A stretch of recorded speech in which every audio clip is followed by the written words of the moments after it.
හරි.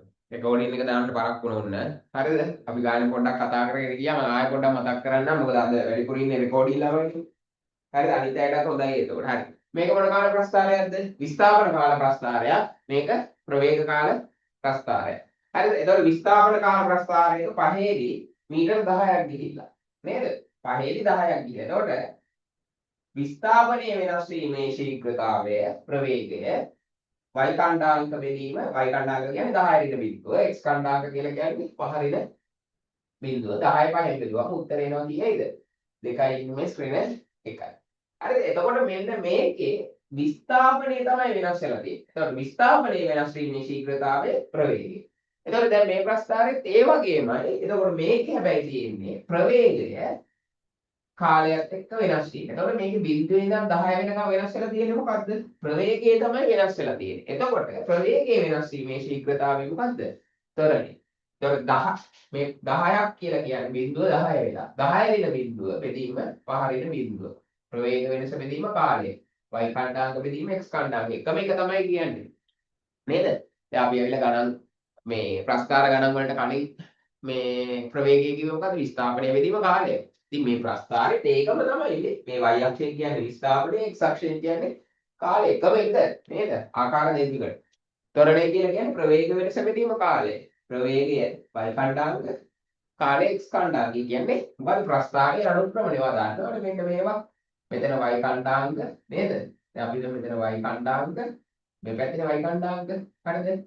එතකොට මේකනේ xy කණ්ඩාංක නේද තියෙන්නේ. මෙතන x කණ්ඩාංක කියන මෙතන x කණ්ඩාංක 5යි මෙතන y කණ්ඩාංක 10යි නේද? එතකොට මෙතන අපි x1 y1 කියලා දාලා මෙතන x2 y2 නැත්නම් මෙතන x1 x2 x1 y1 කියලා දාලා මෙතන x2 y2 කියලා දාලා ඔයාලා ගණන් වලදී හදන කොටසම තමයි. හැබැයි ඔය අපි xy දගලන්නේ ගෙලින්ම අගයන් ආදේශ කරලා උත්තරේ ගන්න පුළුවන්. හරිනේ? හරි. එතකොට මම දැන් කියන්න මොකද්ද මේ තියෙන්නේ?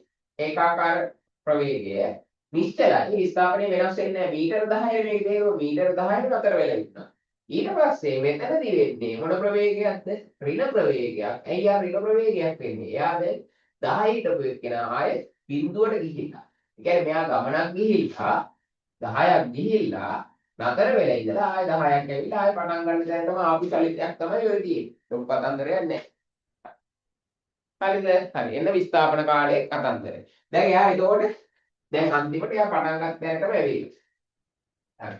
මේකට බලමු මේකේ මොකක්ද වෙලා තියෙන්නේ කියලා. මෙයා ත්වරණය වෙලා ඊට පස්සේ මෙහෙම ගියා කියලා කියන්නේ මොකක්ද? ඒකාකාර ප්‍රවේගයක්.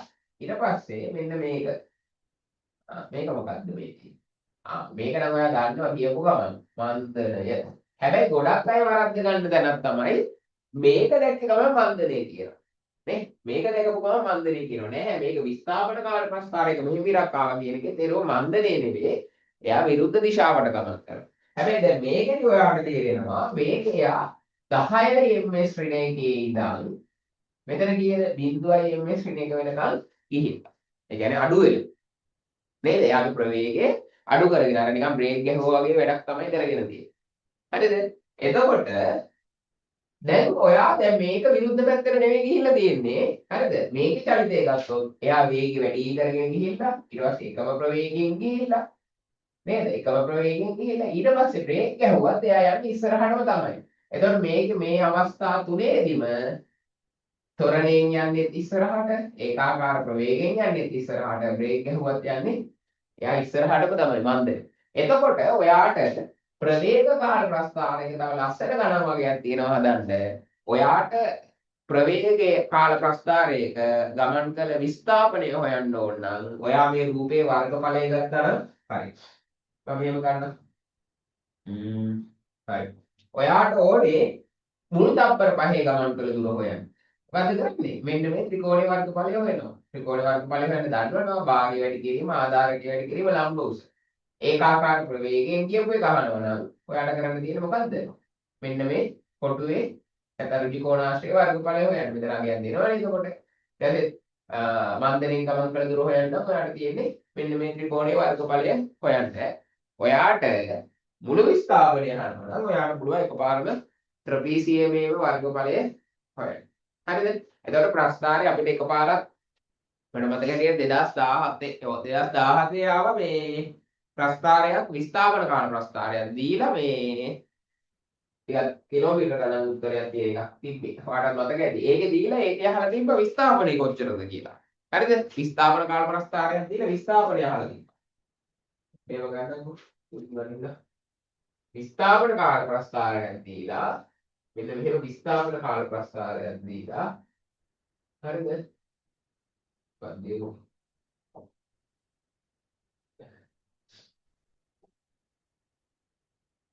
විස්ථාපන කාල ප්‍රස්ථාරය දීලා තිබේ.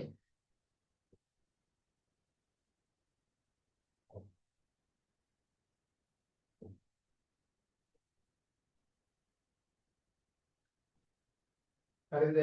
විස්ථාපන කාල ප්‍රස්ථාරයක් දීලා ඔන්න ඔය වගේ. හරිද? මෙතන අගයක් දීලා තිබ්බා 27 මේ මොකක් හරි එකක් දීලා තිබ්බා. හරිද? එතකොට ඒකේ අහලා තිබ්බ විස්ථාපනය. ගොඩක් කට්ටිය මොකද දන්නවද කරේ? මෙන්න මේ වගේ වර්ගඵලය හොයලා වැඩේ නාගත්තා. ඒතර විස්ථාපන කාල ප්‍රස්ථාරයේ විස්ථාපනය හොයන්න දෙයක් නැහැ. මෙතන විස්ථාපනය නම් නේද? මෙයාගේ තමයි විස්ථාපනය. ආයෙ හොයන්න දෙයක් නැහැ.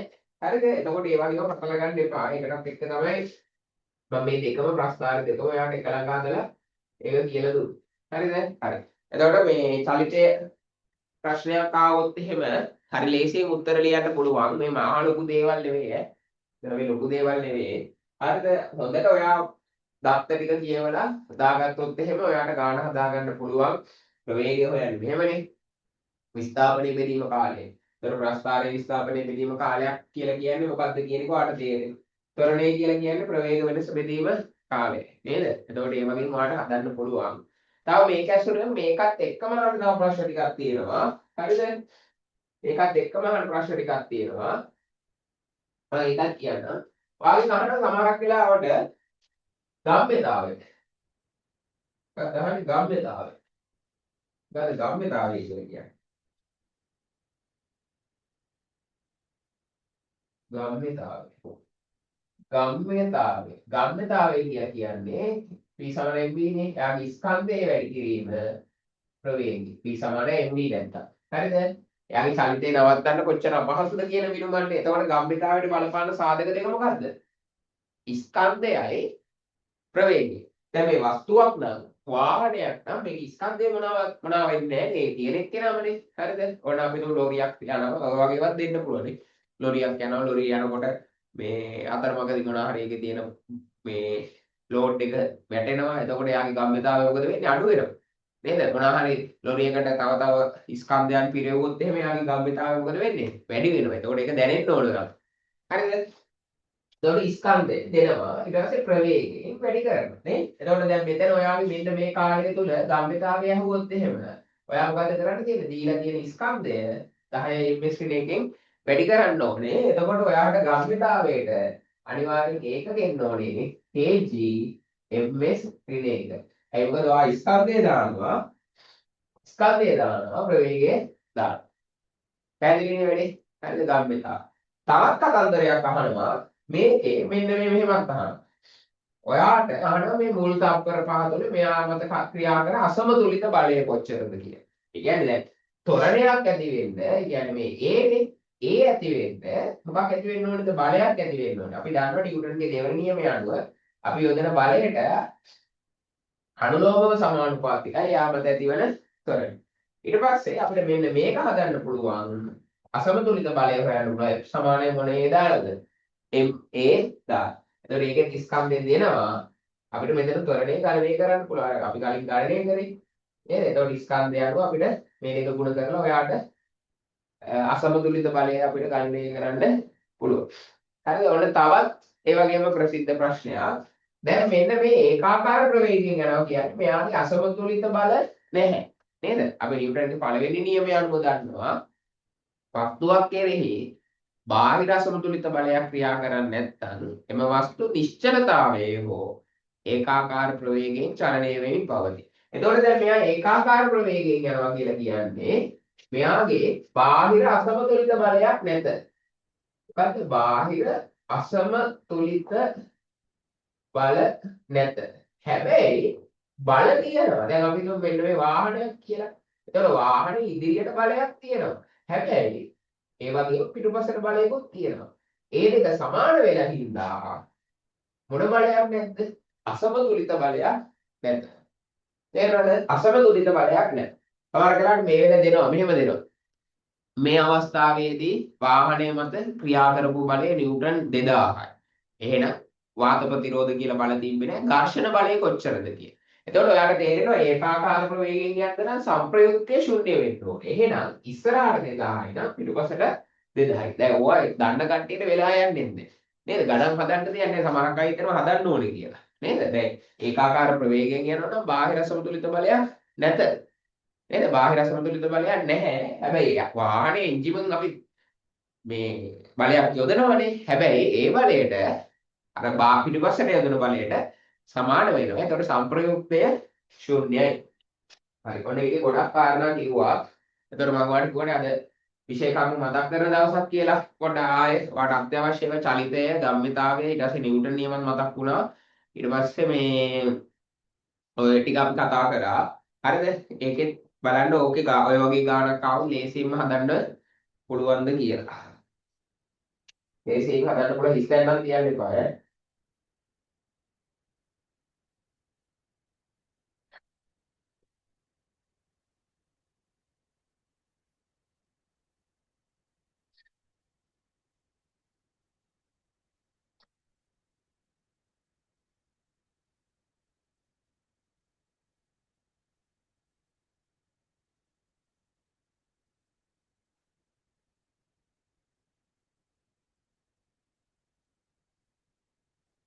හරියට ඒක.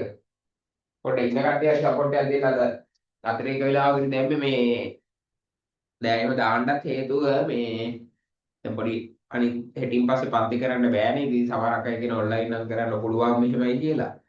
ඒ වුණා නීතියක් දැම්ම අපිත් ඒකට අවඩත වෙන්න එපා නේද? හරිද? ඒක නිසා මම නිල වශයෙන් අද අර ඔයාලට පොරොන්දු වෙච්ච ඔන්ලයින් සෙෂන් 7 ඉවර කරනවා. හරිද? මේ හෙටින් එතකොට සියලුම පන්තිත් ඉවරයි. ඊට පස්සේ ඉතින් පෞද්ගලිකව මොනවා හරි උදව්වක් ඕන නම් තේරෙන්නේ නැති එකක් තියෙනවා අහගන්න පුළුවන්. අනිත් ඔයාට කැමති නම් මේ රෙකෝඩින් බලන්න ඒවා පුළුවන්. හරිද? ඒතර මම දේශන පැවැත්වීම මේ හෙටින් අතර ඔය කියන ඔයාලට. හරිද? පල්ලෙහාම එක කරනවා. ඔයාලගේ දේශන පැවැත්වීම ඉවරයි. ඒතර ඔයාලගේ මේ පවත්වන අන්තිම ඔන්ලයින් සෙෂන් එක තමයි අද. හරිද?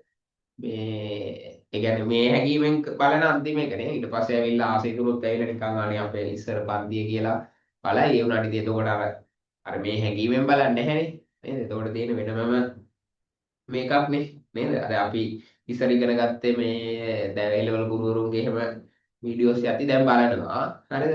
හැබැයි බැලුවට අර ඒ දවස්වල මේ පන්ති ඉගෙන ගද්දි තිබ්බ එක දැනෙන්නේ නැහැනේ. මොකද ඒ දවස්වල අපි කොහොමද ගියේ ෆිසිකල් පන්ති ඒතිදී අර ඒක අර සර්ට ආසාවෙන් බලනවා මිසක් අර ඉගෙන ගන්න අර ඒ කියන්නේ කරුණු ගැන එහෙම මේ බලනවා අඩු නේද? හරි.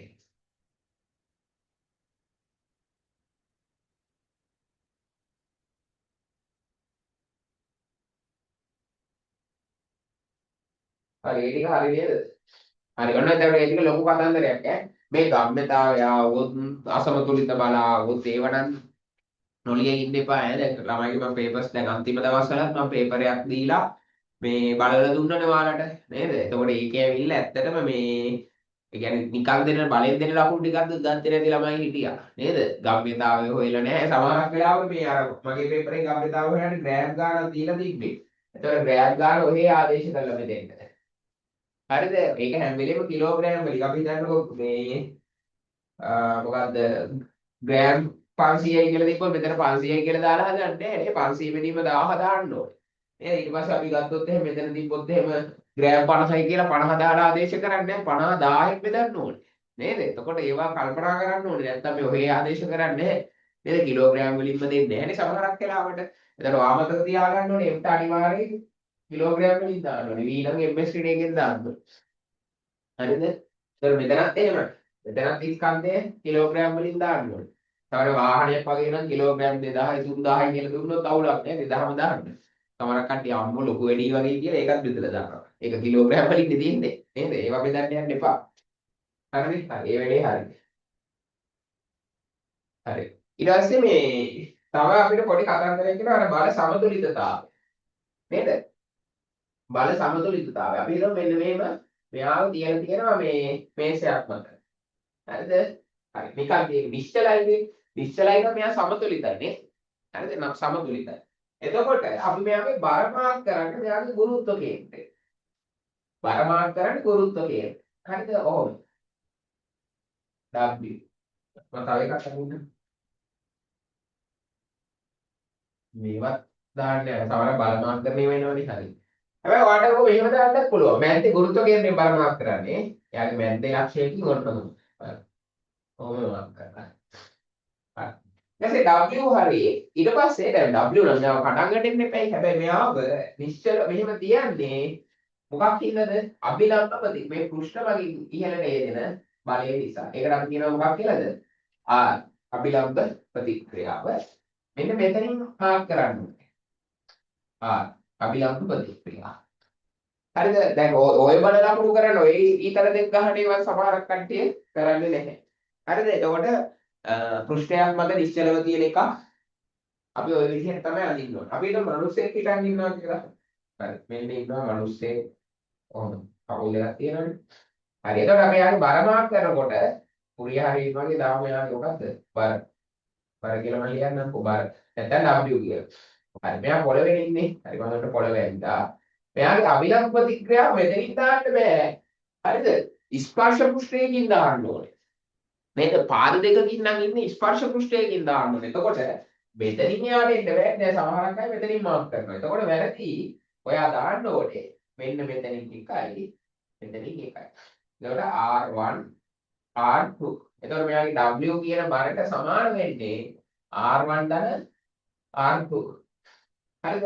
නැත්නම් අපි දිශාව සලකලා කරොත් එහෙම R1 ධන R2 ධන W ඔක්කොම කීයක් වෙන්න ඕනේද? බිඳුවක් වෙන්න ඕනේ. හරිද? එතකොට මේකේ W R1 R2 උඩ පැත්තට නම් W විරුද්ධ පැත්තට. එතකොට යා ඍණනේ. එතකොට අන්තිම උත්තරේ කීයක් වෙනවද? බිඳුවක් වෙනවා. හරිද? ඊට පස්සේ අපි බලමු එල්ලලා තියෙන එක. එල්ලලා තියෙන එකක් බලමු. මොකක්ද අන්තිමකින් එල්ලලා තියෙන එක. හරි.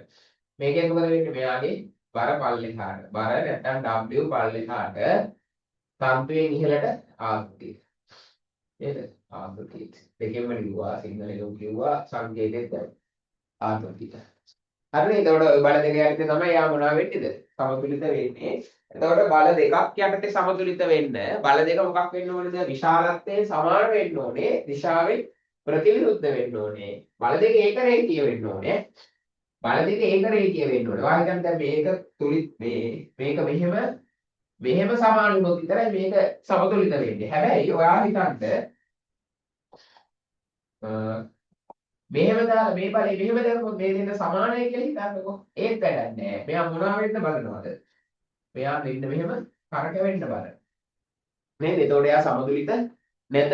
නේද? එතකොට බල දෙකක් යටතේ සමතුලිත වෙන්න නම් බල දෙක විශාලත්වයෙන් සමාන වෙන්න ඕනේ. දිශාවෙන් ප්‍රතිවිරුද්ධ වෙන්න ඕනේ. බල දෙක මොන රේඛීය වෙන්න ඕනේද? ඒක රේඛීය වෙන්න ඕනේ. හරිද? ලේසි ඒවා ඔයා නොදාගන්න එපා. දැන් සමහරක් වෙලාවට වාට හිතන්නකො මේකේ මේ ගෝලයේ බර 200යි ග්‍රෑම් කියලා දුන්නා කියලා. 200යි ග්‍රෑම්. හරිද? ග්‍රෑම් 200යි. ඔයාට බර විදිහට බර කොහොමද ලියන්නේ? W සමානයි මොන කීයද? mg. එතකොට 200 බෙදීම 1000. එතකොට තමයි කිලෝග්‍රෑම් වෙන්නේ. m 10යි ms ඍණ 2. එතකොට කීයද? බිංදු දෙකට බිංදු දෙක ලැබුණා කීයද? 2යි නිව්ටන්. ඔයාලට නම් මතක තියෙන්නත් ඕනේ ලේසියට නේ. ගණන් හතර කට්ටිය දන්නා අපිට ග්‍රෑම් 100 කියන්නේ නිව්ටන් 1යි කියලා මතකයි. එතකොට ග්‍රෑම් 200 කියන්නේ නිව්ටන් 2යි. හරි. එතකොට බල දෙකක් යටතේ සමතුලිතතාවය කරගන්න පුළුවන්.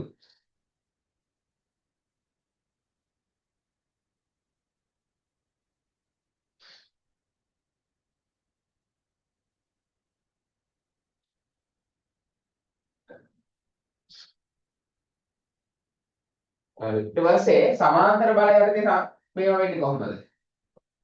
අපි හිතමු මෙන්න මෙහෙම ලණු දෙකකින් එල්ලලා තියෙනවා. හරිද? ලණු දෙකකින් එල්ලලා තියෙනවා. එයාගේ බර කොහොමද වැටෙන්නේ මාක් කරන්නේ? W සමාන වෙන්න ඕනේ මොකටද? T1 T2 නේද? ඒතර මේකේ නම් මේ දෙන්න ඒක තල වෙන්න ඕනේ. එකම තලයක පිහිටන්න ඕනේ. බල දෙකක සම්ප්‍රයුක්තය අනෙක් බලයට විශාලත්වයෙන් සමාන වෙන්න ඕනේ. දිශාවෙන් මොනවා වෙන්න ඕනේද? දිශාවෙන් ප්‍රතිවිරුද්ධ වෙන්න ඕනේ. හරි තුන් මෙවිලා. සන්තෝෂයි. පන්ති නැද්ද අද උදේ වගේ?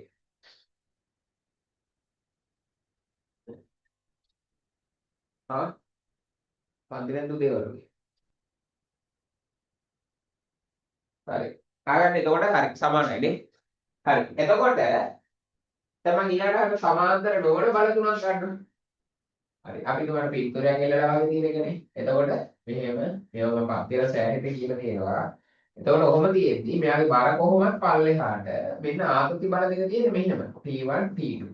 දැන් ඔබ නිතර අහනවා ඉදිරිගහණේවට පව අහනවා මේ දෙකේ එකතුව මේකට සමානයි කියන එක ගොඩක් අය හිතනවා හරි කියලා. නැහැ නේද? මේ දෙකේ එකතුව නෙවෙයි. හැබැයි මේ දෙකේ සංප්‍රයුක්තය. ඒ කියන්නේ ආනන්ද බල දෙකක් කියන්නේ ඒවා හිතන්න මෙහෙට 10යි මෙහෙට 10යි කියද්දි උත්තරේ 20යි තමයි සංප්‍රයුක්තය. හැබැයි මෙහෙට 10යි මෙහෙට 10යි තියෙද්දි සංප්‍රයුක්තය 20ක් වෙන්නේ නැහැ නේද? එයා කෙලින්ම එකම දිශාවට නෙවෙයි 20ට වඩා අනිවාර්යෙන් අඩුයි. හැබැයි ඒ සංප්‍රයුක්තය අනිවාර්යෙන් මෙයාට මොනවා වෙන්න ඕනේද? සමාන වෙන්න ඕනේ. හරි. එතකොට මේ තියෙන්නේ සමාන්තර බල තුනක් යටතේ සමතුලිත අවස්ථාවක්. මේ තියෙන්නේ මොකද්ද? ආනන්ද බල තුනක් යටතේ සමතුලිත අවස්ථාවක්. ආනන්ද බල යටතේ සමතුලිත වෙන්න නම් බල තුනේ ක්‍රියාරේඛා එකම ලක්ෂයකදී මොනවා වෙන්න ඕනේද? හම්බ වෙන්න ඕනේ. බල තුනේ ක්‍රියාරේඛා එකම ලක්ෂයකදී හම්බ වෙන්න ඕනේ. අනිත් එක බල දෙකක සංප්‍රයුක්තය අනිත් බලයට විශාලත්වයෙන් සමාන වෙන්න ඕනේ. දිශාවෙන් ප්‍රතිවිරුද්ධ වෙන්න ඕනේ. එතකොට යා බැලන්ස් වෙන්නේ. හරි. ඒක හරි. හරි. ඊළඟට අපි මේ අද මාරුවට යන්නේ. ඊළඟට කෙමිස්ට්‍රි එකක් කරමු. තව ෆිසික්ස් වලට එනවා කෙමිස්ට්‍රි එකක් කරලා.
එහෙම නේද? හරි.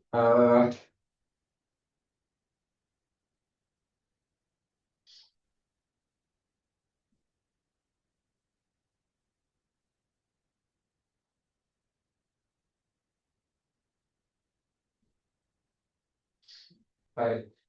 එහෙනම් මේ පොඩි සිග්නල් එකක් දෙන්න පොඩි කන්නෙක්. සෝල් පිට ටික. හරි නේද?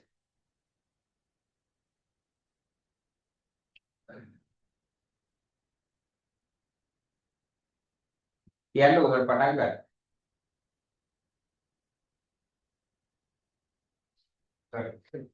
හරි. හරි. දැන්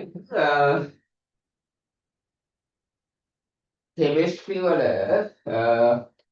ඔය ප්‍රතික්‍රියා ශීඝ්‍රතාවයේ ප්‍රශ්නත් ගොඩක් ප්‍රසිද්ධයි මේ ප්‍රතික්‍රියා ශීඝ්‍රතාවය. ප්‍රතික්‍රියා ශීඝ්‍රතාවයට බලපාන සාධක මාර්ග ලේසියිනේ. මොකද්ද? අපිට මම එහෙම දාන්නද? ප්‍රතික්‍රියා ශීඝ්‍රතාවයට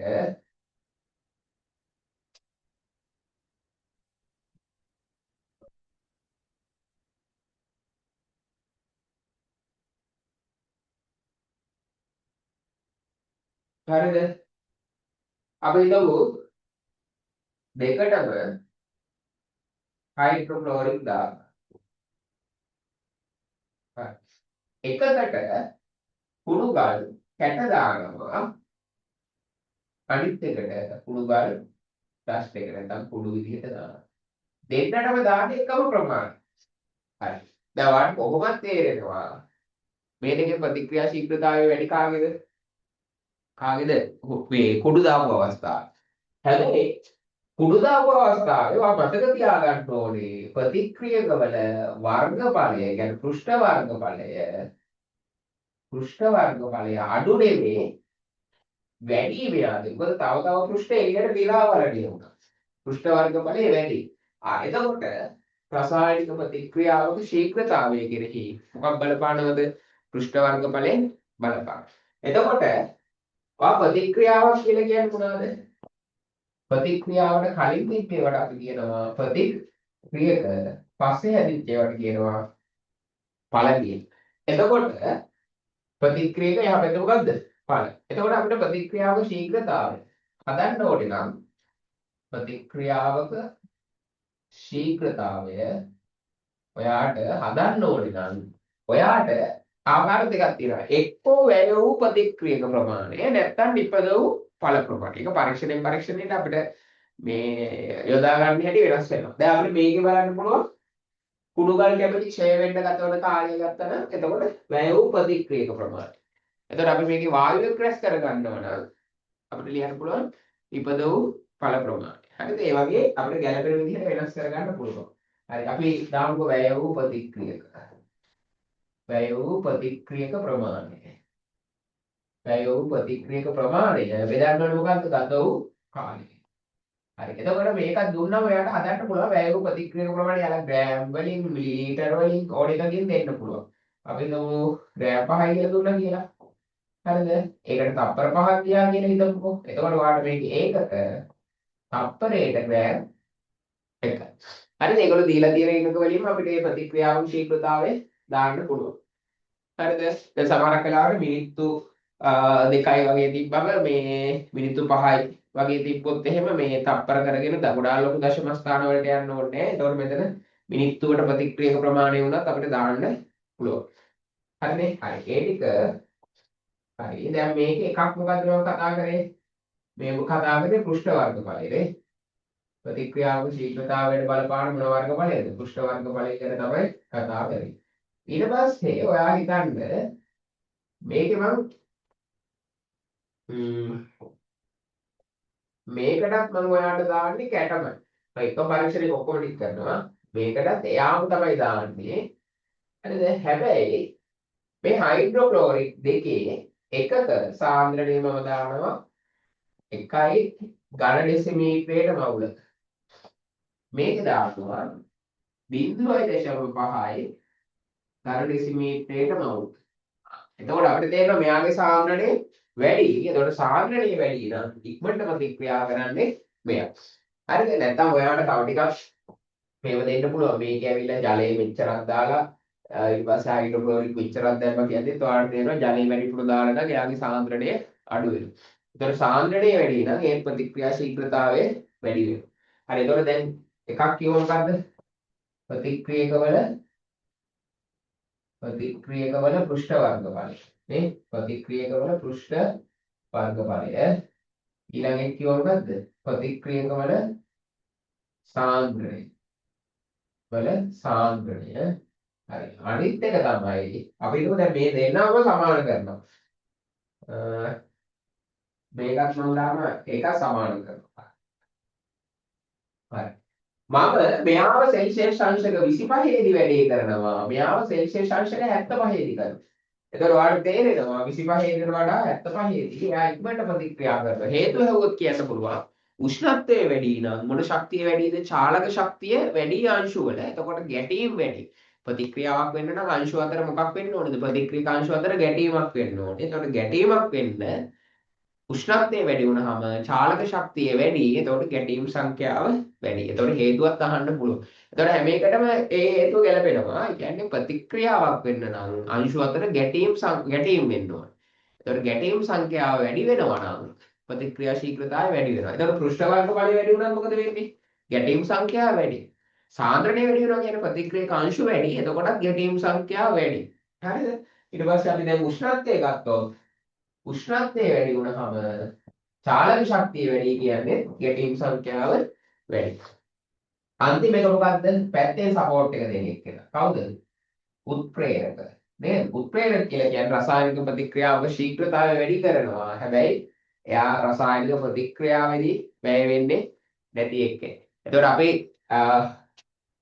H2O2 කියන්නේ මොකද? Hydrogen peroxide. එයාගේ ශීඝ්‍රතාවය වැඩි කරන්න එයා මොකද වෙන්නේ? H2Oයි ඔක්සිජන් මේ හදන්නේ. නේද? H2Oයි ඔක්සිජන්. එතකොට අපි මේක තුලිත කරන්න මොකද කරන්නේ? ඔක්සිජන්ලා හතරක් හදාගත්තා. ඊට පස්සේ මෙතන දෙකක් දැම්මනේ. දැන් හයිඩ්‍රජන්ලා හතරයි ඔක්සිජන්ලා හතරයි. හරි. එතකොට මේ ප්‍රතික්‍රියාව වේගෙන් කරන්න කවුරු අපිට උදව් කරනවද? මැංගනීස් ඩයොක්සයිඩ් උදව් කරනවා. නේද? එතකොට එයා ඇවිල්ලා මොකක් වෙනවද? උත්සේරකයක් වෙනවා. හැබැයි එයා වැය වෙන්නේ නැහැ. එයාව මෙතන දල්ලාකුණක් දාලා ලියන්නේ නැහැ. නේද? එයා ඇවිල්ලා පැත්තෙන් සපෝට් කරන්නේ. හරි. එතකොට රසායනික ප්‍රතික්‍රියාවක ශීඝ්‍රතාවය වැඩි කරන්න උදව් වෙන කට්ටිය මේ ඕකෙන් අහන ප්‍රශ්න මාර ලේසි. මේ බලන්න මගේ හැම එකේම මෙන්න මේක මතක තියාගන්න ඕනේ. මම උෂ්ණත්වය චෙක් කරා නම් අනිත් සාධක නියතව තියාගත්තා. මම පෘෂ්ඨ වර්ග බලය චෙක් කරා නම් අනිත් සාධක නියතව තියා. ඒ කියන්නේ උෂ්ණත්වය සාන්ද්‍රණය නියතව තියාගත්තා. තේරෙනවද? හැම වෙලේම අපි අර පරීක්ෂණ සමහරකට ඔයාලට 6ක් 8ක් දීලා අහන්නත් පුළුවන්. 4ක් එහෙම දීලා විභාගෙට අහලා තියෙනවා. හරිද? එතකොට ඔයා බලන්න ඕනේ පරීක්ෂණ දෙකක් ගත්තම ඒ දෙකේ වෙනස් කරලා තියෙන සාධකය මොකක්ද කියලා. එතකොට ඒකෙන් චෙක් කරන්නේ අන්න ඒ අදාළ මොන සාධකයේද කියලා. අපි හිතමු මේ දැන් මේක ගමුකෝ උදාහරණයකට. මේ දෙකේ කරලා තියෙන්නේ පෘෂ්ඨ වර්ග බල සමානයි. හරිද? සාන්ද්‍රණය සමානයි. උෂ්ණත්වය වෙනස්. එතකොට මේක චෙක් කරලා තියෙන්නේ ප්‍රතික්‍රියා ශීඝ්‍රතාවයට බලපාන උෂ්ණත්වය කියන සාධකය. හරිද? එතකොට අපි ඒක උෂ්ණත්වය සමාන කරලා පෘෂ්ඨ වර්ග බල සමාන කරලා මෙයා වෙනස් කරා කියලා හිතන්නකෝ. එතකොට අපි ඒක චෙක් කරන්නේ මොකද්ද? ප්‍රතික්‍රියක වල සාන්ද්‍රණය. හරිද? එතකොට ඔයා විභාගයට එන ප්‍රශ්නෙට බය වෙන්නේ නැතුව හරිද? හොඳට කියවලා බලන්න. එතකොට මාර ලේසියෙන් මේ ලකුණු ගන්න පුළුවන්. ඔයාලා දැන් මාත් එක්ක හදද්දි හැම වෙලෙම තේරිච්ච එකක් නේ. ඔයා උත්තර ලියපු නැති ඒවත් ඔයා දන්නේ ඒවනේ. එතකොට විභාගෙදී එහෙම කරන්න එපා. විභාගෙදී ඔයාලා කොහොම හරි මේ දන්න ටික කොහොම හරි ලියන්න විභාගෙට එන්නේ ඔය වගේ මේ සරලම කාරණා වලින් තමයි ගොඩක් අවුරුදු වල අහලා තියෙන්නේ. හරි නේද ඒක?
හරි.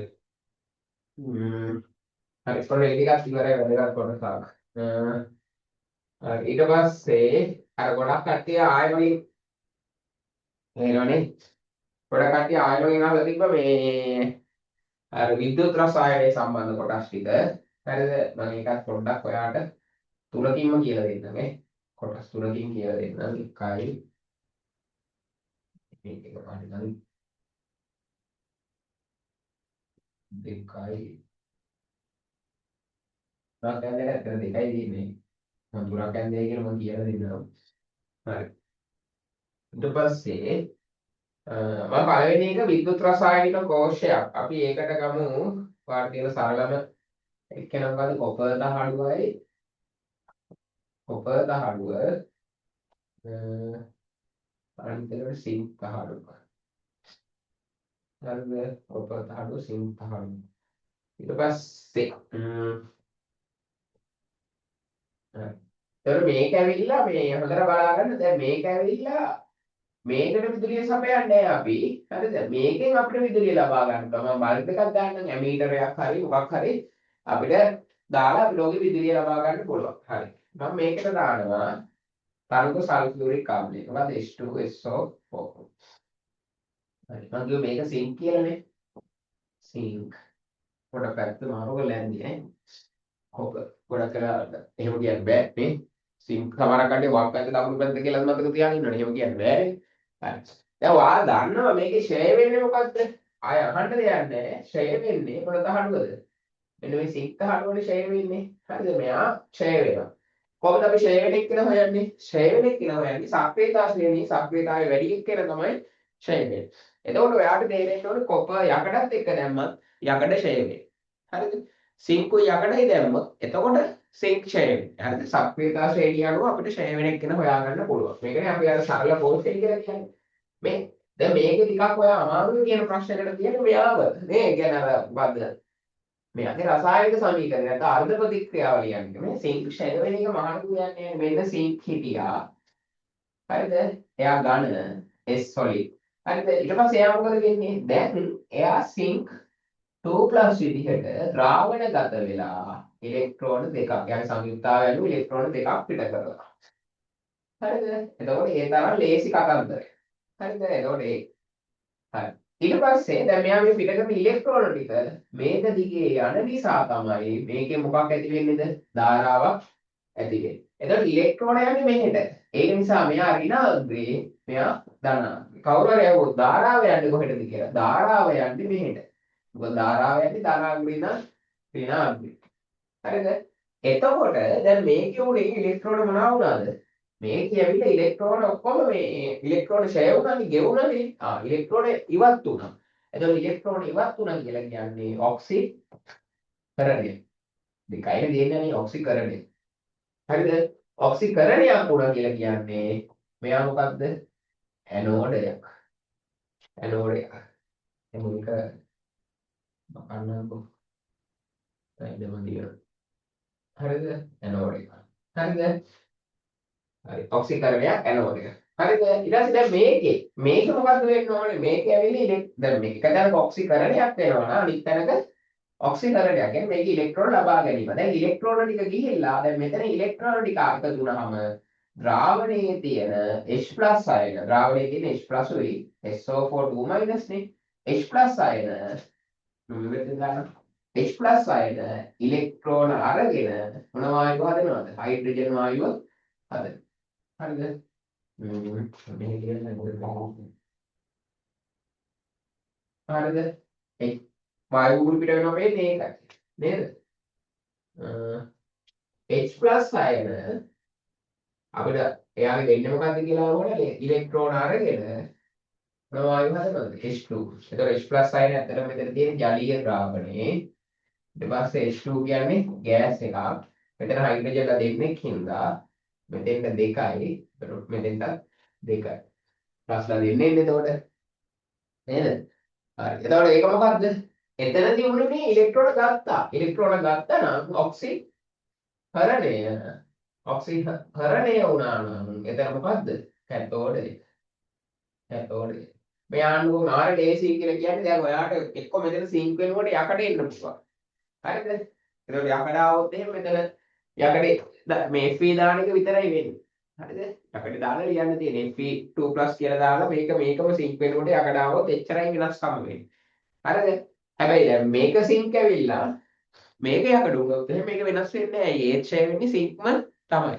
හරිද? ඔයාලට දැන් දැන් ගොඩක් කට්ටිය කොච්චර කිව්වත් අච්චු පොතෙන් බලලා පාඩම් කරනවානේ. ඒතර අච්චු පොතෙන් පාඩම් කරද්දී ඔය වගේ සරල ඒවා ටික පොඩ්ඩක් නෝට් කරගන්න. එතකොට ඔයාලට උත්තර ලියා ගන්න ලේසි. හරිද? එතකොට ඔච්චරම තමයි මොකද්ද? විද්‍යුත් රසායනික කෝෂ. ඕකේ මොකද කරන්නේ අපි මේ රසායනික ශක්තිය මොන ශක්තිය බවට පත් කරනවද? විද්‍යුත් ශක්තිය. එතකොට ඕකේ වෙන ශක්ති පරිණාමය ලියන්න පුළුවන් මොකද්ද? රසායනික ශක්තිය මෙන්න තිබුණේ රසායනික ශක්තිය මොන ශක්තිය කරාද? විද්‍යුත් ශක්තිය කරා.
හරි නේද? හරි. තේසි වැඩි ඈ. හරි. මෙන්න මේක වෙනස් වෙන්නේ නැහැ. මේ වචනේ වෙනස් වෙන්නේ නැහැ. මොකක් හරි ප්‍රභවයකින් ඉලෙක්ට්‍රෝන ඉවත් වෙනවා නම් ඔක්සිකරණය වෙනවා නම් එනකොට ඒක වෙනස් වෙන්නේ නැහැ. හරිද? මේක ධන ඍණාග්‍ර අතර වෙනස් වෙන අපි විද්‍යුත් විච්ඡේදන ඉගෙන ගත්තාම හැබැයි අර මං කියපු පොයින්ට් එක වෙනස් වෙන්නේ නැහැ. මොකක් හරි ප්‍රභවයකින් ඉලෙක්ට්‍රෝන යනවා නම් මොකද්ද? ඔක්සිකරණය වෙන එකට කියනවා මොකක් කියලාද? මේ මොකක් කියලාද? දැන් මම මෙතන ලියලා තියෙන්නේ. හරිද? මේ කතාව එක මෙතන ලියලා තියෙන්නේ. මේ ලියලා තියෙන්නේ මේ පැත්තේ එකයි. හරිද? එතකොට මේ සිංක් වලට වෙන්නේ ඔක්සිකරණය, ඇනෝඩය.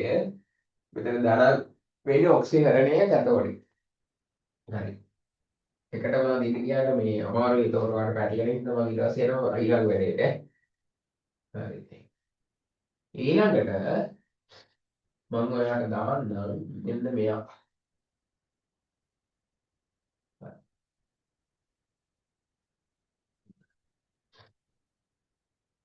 හරි. මේ බලන්න දැන් මම කරපු වැඩේ ධනාංග ඍණාංග. දැන් මොකක්ද මම කරන්නේ? විදුලිය සපයනවා මෙයාට. හරිද? එතකොට මේක ඇතුලේ මොකක් හරි රසායනික ද්‍රව්‍යයක් තියෙන්නේ. විදුලිය සපයලා හරිද? ඒ කියන්නේ විද්‍යුත් ශක්තිය දීලා අපි රසායනික විපර්යාසයක් කරන. ඒ කියන්නේ විද්‍යුත් ශක්තිය මොන ශක්තිය කරනවද? රසායනික ශක්තිය කරනවා. විද්‍යුත් ශක්තිය රසායනික ශක්තිය. අර කලින් එකේ මොකද්ද? රසායනික ශක්තිය තමයි විද්‍යුත් ශක්තිය කරේ. හරි. ඔයාලා හිතන්න දැන් මම මේකේ සෝඩියම් ක්ලෝර් මේකේ මෙහෙම තමයි. මෙයා මොනවාක්ද? ලේසියිනි ධනාංගය. මෙයා මොනවාක්ද? ඍණාංගය. ඔයාලට දැන් ලේසි විදිහක් කියන්නම් මෙයාවත් මතක තියාගන්න. දැන් ඔයා දන්නවා ඍණාංගයෙන් තමයි ඉලෙක්ට්‍රෝන එන්නේ. හරිද? ඍණාංගයෙන් තමයි ඉලෙක්ට්‍රෝන එන්නේ. හරි. එතකොට මෙන්න මෙතෙන්ට ඉලෙක්ට්‍රෝන ඇවිල්ලා ද්‍රාවණයේ තියෙන ධන අයන මෙහෙට ගිහිල්ලා ඉලෙක්ට්‍රෝන ගන්නවා. හරිද? ද්‍රාවණයේ තියෙන ධන අයන ඍණ ඉලෙක්ට්‍රෝනයේ පැත්තට කියලා ඉලෙක්ට්‍රෝන ගන්නවා. එතකොට ඔයාලට ඉලෙක්ට්‍රෝන ගන්නවා නම් ඔක්සිකරණය. ඉලෙක්ට්‍රෝන ගන්නවා නම් ඔක්සිකරණයනේ. එතකොට බලන්න මෙයාගේ ඍණාග්‍රය උනේ මොකද්ද? ඔක්සිකරණය. දැන් අරය ෂේ වුණානේ ඍණාත්මකය. එතකොට එතන ඔක්සිකරණයක්. එතකොට අපි බාහිර විදුලියට සම්බන්ධ කරොත් එහෙම ඍණාත්මකය තමයි ඔක්සිකරණයක් වෙන්නේ. හරිද? එතකොට ඔයාලට ඒක අන්තිමට මම මතක් කරන්නම් ධන ඍණ විදිහට මතක තියාගත්තොත් එහෙම එතකොට ඔයා කටපාඩම් කර ගන්නවා. හැබැයි ඔයා අරව මතක තියාගත්තොත් ලේසි ඉලෙක්ට්‍රෝන ගන්නවා නම් ඔක්සිහරණය ඉලෙක්ට්‍රෝන පිට කරනවා නම් ඔක්සිකරණය. හරි. එතකොට අපි හිතමු මේකේ ද්‍රාවණය අපි හිතමුකෝ ජලයේ තිබ්බා කියලා හිතමුකෝ අපි. හැබැයි ජලයේ තියෙනවා කියන්නේ H+ වලින් මොනවාද? OH-. අයිතර මේ පැත්තට යන්නේ කවුද? H+ යන්නේ. හැබැයි දැන් මේ අපි දන්නවා ආශ්‍රිත ජලයේ විද්‍යුත් විච්ඡේදනය කරන්න බෑ. අපි ගන්න මොකක්ද? අල්පාම්ලිත ජලය. හරිද? අල්පාම්ලිත ජලය තමයි ගන්න. එතකොට මොකද වෙන්නේ? ධනයින යන්නේ මානසික කතන්දරය. අපි කාට වෙන්නේ? H+ මොනවාද කරන්නේ? ඉලෙක්ට්‍රෝන අරගෙන මොනවා කරනවද? හයිඩ්‍රජන් හදනවා. H2. හරි. මෙයා ජලීය ද්‍රාවණයකදී තියෙන්නේ කොහොමද? AQ. මෙතන මොකද්ද? ගෑස් එක. හරි. දැන් ඔයාලට තේරෙනවා මෙතන හයිඩ්‍රජන්ලා දෙන්නෙක් ඉන්නවනේ. එතකොට ඒක නිසා මෙතෙන්ට දෙකක් දාන්න වෙනවා. මෙතන හයිඩ්‍රජන්ලා දෙන්නයිනේ. මෙතන ප්ලස්ලා දෙන්නෙක් ඉන්න. මෙතන ඉලෙක්ට්‍රෝන දෙකක් ගන්න ඕනේ. හරිද වැඩේ? හරි. දැන් ඔන්න බලන්න ඊළඟට වැඩේ. හරිද? හරි. මේ කොච්චර ලේසිද කියන්නේ? හරි. ඊට පස්සේ මම මෙන්න මෙයාවත් අයින් කරලා මම මේක දාන මේ හරිද බලන්න sodium chloride sodium plus chlorine minus හරි බලන්නකො එතකොටත් එන්නේ මොකක්ද කියලා දැන් ගොඩක් කට්ටිය පාඩම් කරන්න ඕන කියලා හිතනවා නෑ මේ සෝඩියම් ප්ලස් අපි තුමු ජලීය ද්‍රාවණය ජලීය නෙමෙයි ද්‍රව කරපු කෙනෙක් කියලා ඒ ඊට පස්සේ එයා මොකද කරන්නේ ඉලෙක්ට්‍රෝන අරගෙන කවුරු බවටපත් වෙනවද සෝඩියම් බවටපත් වෙනවා හරිද ඒකත් මොකද අරයම තමයි නේද ඉලෙක්ට්‍රෝන ගත්තා හරි ඊට පස්සේ මම තව එකක් ගන්නම් හරිද එක පැත්තක් විතරයි තාම කතා කරේ ඊළඟට මම හිතන්නේ දැන් අපි තුමු සෝඩියම් ක්ලෝරයිඩ් ජලීය ද්‍රාවණය එතකොට සෝඩියම් ක්ලෝරයිඩ් ජලීය ද්‍රාවණය කියන්නේ සෝඩියම් ඉන්නවා ක්ලෝරින් ඉන්නවා ජලීය ද්‍රාවණයක් හින්දා H+ උත් ඉන්නවා OH- උත් ඉන්නවා හරිද දැන් ඔන්න පොඩි තරගයක් තියෙනවා මොකද්ද ප්ලස්ලා දෙන්නෙක් ඉන්නවා ඊට පැත්තට යන්න එතකොට තමයි ඔයා පොඩ්ඩක් මතක තියාගන්න ඕනේ ඔක්සිහරණය වෙන්න වැඩි නැඹුරුවක් තියෙන්නේ කවුද කියලා. දැන් ඔක්සිකරණය වෙන්න නම් වැඩි නැඹුරුවක් තියෙන්නේ සෝඩියම් අපි දන්නවනේ යාගේ සක්‍රියතාවය වැඩි කියලා කරණය වෙන්න. හරිද? හැබැයි ඔක්සිහරණය ඒකට විරුද්ධ පැත්ත. එතකොට ඔක්සිහරණය වෙන්න වැඩි නැඹුරුවක් තියෙන්නේ කවුද?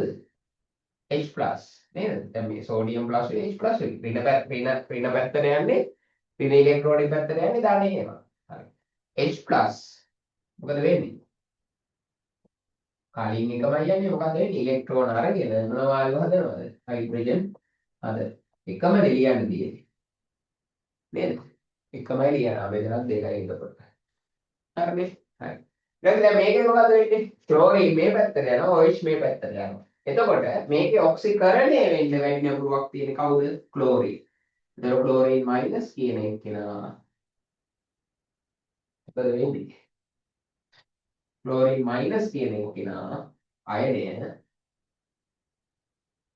මොකද්ද වෙන්නේ ක්ලෝරින් වායුව බවට පත් වෙනවා මොනවා පිට කරලාද ඉලෙක්ට්‍රෝන පිට කරලා හරිද ක්ලෝරින් 2 නේ ඒතකොට දෙකයි මෙතෙන්ට Cl2 නේ ඒතකොට මෙතෙන්ට දෙකක් දානවා හරිද වැඩි හරිද හරි ලේසි කතන්දරය හරිද ඒතකොට මේ අර්ධ ප්‍රතික්‍රියා කියන්නේ මේ මාළුකු අමාරු කතන්දර නෙවෙයි නේද අර්ධ ප්‍රතික්‍රියා ටික මාර ලේසි හයිඩ්‍රජන් හදනවා කියන්නේ H+ ඉලෙක්ට්‍රෝන අරගෙන H2 හදනවා නේද සෝඩියම් හදනවා කියන්නේ දැන් අපි අර මේක තියෙනවනේ අපිට මොකද්ද ඩවුස් කෝෂන් සෝඩියම් හදනවා කියලා කියන්නේ මොකද්ද සෝඩියම් ඇවිල්ලා අපි ඒකට ගන්න විලීන සෝඩියම් ක්ලෝරයිඩ්. එතකොට සෝඩියම් ප්ලස් ඉලෙක්ට්‍රෝන අරගෙන සෝඩියම් හදනවා. හරිද? ඒ තරම් මාර සරලයි. එතකොට මේක ඇවිල්ලා විද්‍යුත් විච්ඡේදනය. හරිනේ? මේක ඇවිල්ලා විද්‍යුත් විච්ඡේදනය. හරි. දැන් මම ඔයාලට මේ අර මම කලින් තුනක් වෙන හේතුව ඇත්තටම ඔයාලට විද්‍යුත් ලෝහාලේපනයක් කියලා දෙන්න. මට මැකෝනේ දැන් අරක අපි දාන්නේ මොන ඉලෙක්ට්‍රෝන දෙකක්ද කාබන් ඉලෙක්ට්‍රෝන දෙකක් එතකොට ඒ ඉලෙක්ට්‍රෝන වල මොකුත් උන්නේ නැහැ ද්‍රාවණයේ විතරයි ප්‍රතික්‍රියා කරන්නේ නේ එතකොට ඒ වගේ ඒවාට අපි කියනවා අක්‍රීය ඉලෙක්ට්‍රෝන කියලා කාබන් ප්ලැටිනම් වගේ ඒවා පාවිච්චි කරන්න පුළුවන්. හරි. එතකොට මේකේ ගන්න ඊට වඩා වෙනස් වැඩක්. හරි. මෙන්න තියෙනවා කොපර් කෑල්ලක්. හරි. මට ඕනේ යකඩ ඇණයක කොපර් ටිකක් දාගන්නට. හරි. ඔයත් අපිට පොඩි පන්තිවල ඉඳන් දීප කතාවන්නේ. හරි. මම ඒතකොට ධනාංකයට ගන්නවා කොපර් කතාවුව ඍණාංකයට ගන්නවා යකඩ ඇණය. හරි.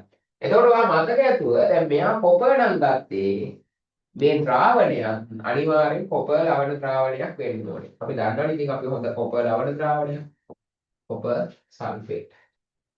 හරිද? හරි. බලන්න කොපර් සල්ෆේට් වල තියෙන්නේ මොනවද? Cu2+ තියෙනවා. අයන දෙක වෙන් කරගත්තා. SO4 2-. මෙයාව වෙන් කරගත්තා. 2+2-. හරිනේ? හරි. මේකේ නිරීක්ෂණ කිව්වා නම් ලේසි. ඔගේ නිරීක්ෂණ අපි 9 වසරේ පන්තිෙත් ඉගෙන ගත්තා. මොකද වෙන්නේ? කොපර් තහඩුව ෂය වෙනවා. තබ ගිහිල්ලා කොහෙ තැම්පත් වෙනවද? කොපර් ගිහිල්ලා මෙන්න මෙයාගේ තැම්පත් වෙනවා. නේ? ඒකනේ ඉතින් ලෝහාලේපණය කියලා කියන්නේ. ඒතකොට මෙයා ෂය වෙනවා. මෙයා ගෙවිලා යනවා. නේද? ඉතින් එයා ගෙවෙන එක හරියන්න මාර ලේසි. මොකද එයා ගෙවෙනවා කියලා කියන්නේ හරිද? Cu හිටියා ගන්න. දැන් මොකද වෙන්නේ? එයා 2+ වෙලා ද්‍රාවණගත වෙලා ඉලෙක්ට්‍රෝන මොනවා වෙච්ච හින්දාද? පිට වෙච්ච නිසා. හරි. මායියන හරි. මාර ලේසි. ඒතකොට පද ලියන්නේ නැහැ. මෙයාට අදාළ එක්කෙනා. මෙයාට අදාළ එක්කෙනා. හරිද? මොකද වෙන්නේ? Cu මොකද වෙන්නේ? Cu2+ වෙනවා. ද්‍රාවණගත වෙනවා. කවුරු පිට වෙනවද? ඉලෙක්ට්‍රෝන පිට වෙනවා. හරිනේ? හරි. එතකොට ඒක මොකද්ද? ඒක දැක්කවත් වෙනවා. ඒක හිතන්න දෙයක්වත් නෑ. මොකද්ද? ඔක්සිකරණයක් වෙන්නේ. ඒ ෂය වුණානේ, ගෙවුණානේ, ඉලෙක්ට්‍රෝන ඉවත් වුණානේ. ඔක්සිකරණය. ඔච්චරයි යන්නේ. හරි. ඊට පස්සේ එතකොට මොකද? ඔක්සිකරණය නම් වෙන්නේ මේක ඇනෝඩේනේ. මොකක්ද ධනාග්‍රේනේ ධන ඉලෙක්ට්‍රෝන සම්බන්ධය. හැබැයි මෙයා මොකද්ද වෙන්නේ? ඇනෝඩේ. හරිද? ඇනෝඩේ. හරි. ඊට පස්සේ ඍණාංකය වෙන්නේ තම තැන්පත් වෙච්ච එකනේ. කොහොමද තම තැන්පත් වෙනවා කියන්නේ? Cu2+ කියන එක්කෙනා ඉලෙක්ට්‍රෝන අරගෙන ආයෙ කොපර් හැදුවා. ඉතින් ඒක තම තැන්පත් වුණා කියලා කියන්නේ. නේද? මෙයා ද්‍රාවණගත වෙලා හිටියේ. ඔච්චරයි. හරිද? ඔච්චරයි. නේද?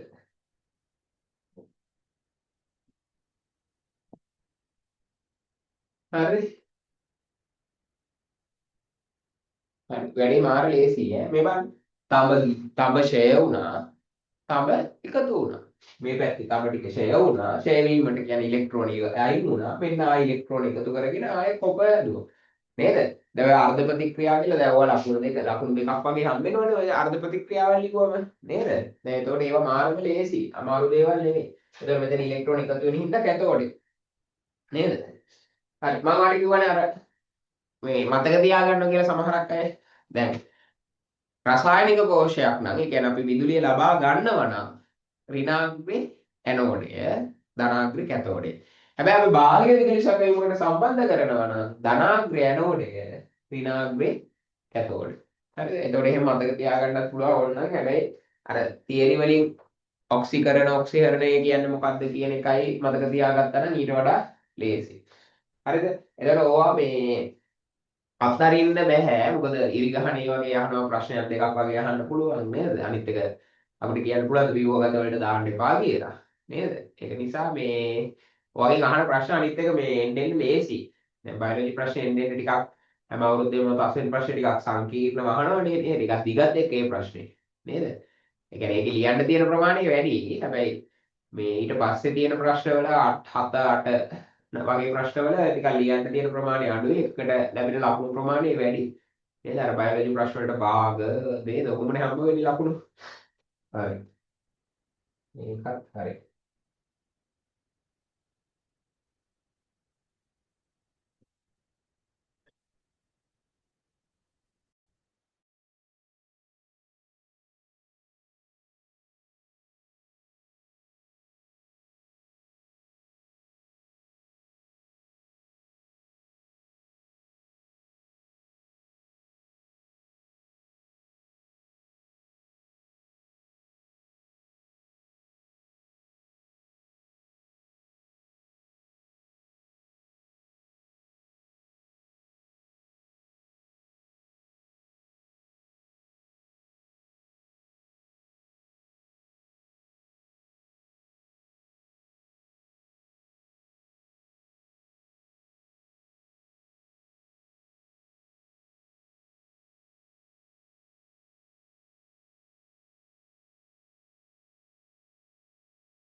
හරි මේ අර ඉරිගහණය වගේ එහෙම ළමයි තව වරන්දලා තිබ්බ එකක් තමයි මේ දැන් අපි උෂ්ණත්වයමයි අන්තර්ජාතික සම්මතයක කියන්නේ කෙල්වින් නේ. අන්තර්ජාතික සම්මතයක මොකද්ද? කෙල්වින් තමයි අන්තර්ජාතික සම්මතයක. හැබැයි අපි වැඩිපුර පාවිච්චි කරන්නේ සෙල්සියස් අංශය. නේද? හරිද? වැඩිපුර පාවිච්චි කරන්නේ සෙල්සියස් අංශක. එතකොට මේ දෙන්න අතර වෙනස තියෙන්නේ අපි දන්නවා මේ කෙල්වින් කියන්නේ තියෙන අඩුම පරිමාණයනේ. නේද? කෙල්වින් කියන්නේ කෙල්වින් තමයි මේ අපි ලෝකේ තියෙන අවම උෂ්ණත්වයට අපි දාලා තියෙනවා මොකද්ද? කෙල්වින් 0යි කියලා. හරිද? ඒක සෙල්සියස් අංශක වලින් ඍණ 273යි ආසන්න වශයෙන්. හරිද? හරි. එතකොට ඔයා හිතමුකෝ මෙයා දැන් එකකින් වැඩි වෙනවා කියලා කියන්නේ කෙල්වින් 1යි. කෙල්වින් 1යි කියලා කියන්නේ මෙයා ඍණ 272යි. එකක් එකතු නේ. හරිද? 272යි. හරි ඔයා හිතනවා මෙයා කෙල්වින් 10යි කියලා. එතකොට මෙයාගේ උත්තරේ 200 කීයද? 63යි ඍණ තව ඍණ පැත්තේ. හරි. එතකොට ඔයාට කෙල්වින් 273ක් ආවොත් තමයි සෙල්සියස් අංශක කීයක් වෙන්නේද? බිඳුවක් වෙන්නේ. හරිනේ. ඊට පස්සේ ඔයාට සෙල්සියස් අංශක එකක් වුණොත් එහෙම කෙල්වින් කීයද? 274යි. හරිනේ. හරි. දැන් ඔයාට මේ මාර ලේසි සෙල්සියස් කෙල්වින් කරන්න සෙල්සියස් මොනවා කරන්නද? කෙල්වින් කරන්න ඔයාට කරන්න තියෙන්නේ කීයක් එකතු කරන්න විතරයිද? 273ක් එකතු කරන්න. මොකද හැම වෙලේම මතක තියාගන්න ඕනේ කවුද ඉස්සරහින් ඉන්නේ? කෙල්වින් ඉස්සරහින් ඉන්නේ. නේද? ඇයි ලෝකේ තියෙන අඩුම උෂ්ණත්වයට කෙල්වින් 0යි කියලා දාලා දෙනවා. හැබැයි ඒක සෙල්සියස් අංශවල ඍණ 273. ඒතකොට ඍණ 273ට වඩා 273ක් ඉස්සරහින් තමයි කෙල්වින් ඉන්නේ. හරිද?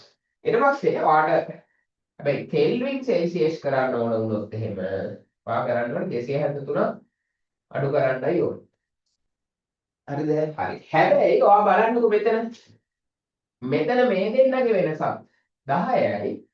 මේ දෙන්නගේ වෙනසක් 10යි. මේ දෙන්නගේ වෙනසක් 1යි. මේ දෙන්නගේ වෙනසක් 1යි. ඒ කියන්නේ සෙල්සියස් පරිමාණ අතර වෙනස සමානයි. දැන් අපි හිතමු සෙල්සියස් අංශක අපි ගමුකෝ 10ක් කියලා. සෙල්සියස් අංශක 10යි. හරිද? එයා සෙල්සියස් අංශක 25ක් වුණා. වෙනස කීයද? සෙල්සියස් අංශක 10යි 25 වුණා. එතකොට වෙනස සෙල්සියස් අංශක 15යි. හරිනේ? හරි. ඊට පස්සේ ඔය සෙල්සියස් 10 කියන්නේ කෙල්වින් කියන 283යි. හරිනේ 283යි. එතකොට 25ක් කියන්නේ 298යි නේ. 273 25ක් එකතු කරාම හරිනේ 298යි. හරිද? මේ දෙක වෙනසක් කීයද? 283 ඉඳන් 298ට 15යි. මෙයාට එතකොට ඔයා හැම වෙලේම මතක තියාගන්න ඕනේ සෙල්සියස් අන්තරයයි කෙල්වින් අන්තරය සමානයි. ඒකනේ අපි අර Q සමාන mc තීට දාලා ගණන් හදද්දී උෂ්ණත්ව වෙනසට සෙල්සියස් වෙනස ගත්තා. කෙල්වින් වෙනස ගත්තත් අවුලක් නැත. හරිද? ඒවා මතක තියෙන්න ඕනේ. එතකොට උෂ්ණත්වයමයි අන්තර්ජාතික සම්පතයකගේ මොකද්ද? කෙල්වින් මේ කෙල්වින් උෂ්ණත්වයමයි අන්තර්ජාතික ඒකකය මේ මේ වෙනස තියෙන 273. හරි. හරි. ඊට පස්සේ අපි Q සමාන MCT එක දාන ගානක් අරමු.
හරි. හරි. මේකත් බලා ගන්න හොඳ නෑ. මේකේ අපි හිතමු හරි. මේ වාලේ දීක වාක්‍යයක් දුන්නා ටිකක් පොඩියට ඔයාලට තේරෙන්නේ නැත්නම් පොඩි නිකන් කම්සටහන ගහගන්න. දැන් බලන්න මම මේකටම පොඩි නිකන් මොකක් හරි හදා ගන්නවා. ඒක ලේසි වෙන්නේ. හරි. අපි හිතමු මෙතන ග්‍රෑම් 200ක් ජලයේ තියෙනවා. හරිද? හරි. හරි. අපි ආව රත් කරනවා කියලා හිතමු. කරගන්න. හරිද? ග්‍රෑම් 200ක් ජලය රත් කරනවා. අපි හිතමු යාව සෙල්සියස් චර්ෂක අපි 25 ඉඳන් 100 වෙනකන් රත් කරනවා. හරිද? සෙල්සියස් චර්ෂක 25 ඉඳන් 100 වෙනකන් රත් කරනවා. හරි. එතකොට මෙන්න මේක බලා ගන්න. මට මෙන්න මේ කොටස පොඩ්ඩක් ඔයාලට කියලා දෙන්න ඕනේ. ජලයේ විශිෂ්ට තාපධාරිතාව කෙටියෙන් දාන්න V දෙනවා කොහොමද? 4200යි ජූල් මොකද්ද? කිලෝග්‍රෑමයක කෙල්විනය. දැන් මෙතන සෙල්සියස් අංශයකට කියලා දුන්නා තවලක් නැත. හරි. දැන් ඔයාට මේක ඕනේ නම් හරිද? මේක ග්‍රෑම් 200ක ජල ප්‍රමාණයක් මෙච්චරකින් උෂ්ණත්වය ඉහළ නංවන්න දෙන්න ඕනේ තාප ප්‍රමාණය වුවොත් එහෙම ඔයාට බය නැතුව දාන්න පුළුවන් මොකද්ද? Q සමානයි mc θ. m කියේද 200යි. හැබැයි මතක ඇතුව කිලෝග්‍රෑම් කරන්න ඕනේ 1000යි. අපි එකක් දාගෙන යනකොට කිලෝග්‍රෑම්. c කියන්නේ විශිෂ්ට තාපධාරිතාව දෙනවනේ 4200යි ජූල් කිලෝග්‍රෑමයක කෙල්විනය. හරි. උෂ්ණත්ව වෙනස කීයද? 75යි නේ. සෙල්සියස් කිව්වත් එකයි කෙල්වින් කිව්වත් වෙනස 75යි නේ. මෙයාට 273ක් එකතු කරලා මෙයාට 273ක් එකතු කරලා අඩු කරත් හරිනේ. හරි. මම මෙතන කෙල්වින් තියෙන හින්දා තමයි මෙතන කෙල්වින් දැම්මේ. හරිද? ඒකක් ගැනත් හිතනවා. හරි. එතකොට මොකක්ද වෙන්නේ? 201යි 18 5යි. මෙතන 5 වරක් 1යි 75ට 15 නේ. අනුසර 5යි යන්නේ 4200 කීයෙන් වැඩි කරගාම එනවා උත්තරේ. 15න් වැඩි කරපු ගමන් එනවා උත්තරේ එන්නේ මොනවාගේද? ඒක ටික ඔක්කොම මෙතන කිලෝග්‍රෑම් කැපෙනවා කෙල්වින් කැපෙනවා අන්තිමට ජූල් වලින් උත්තරේ එනවා. හරිද? ලස්සනට පිළිවෙලට හදලා දාන්න පුළුවන්. හරි.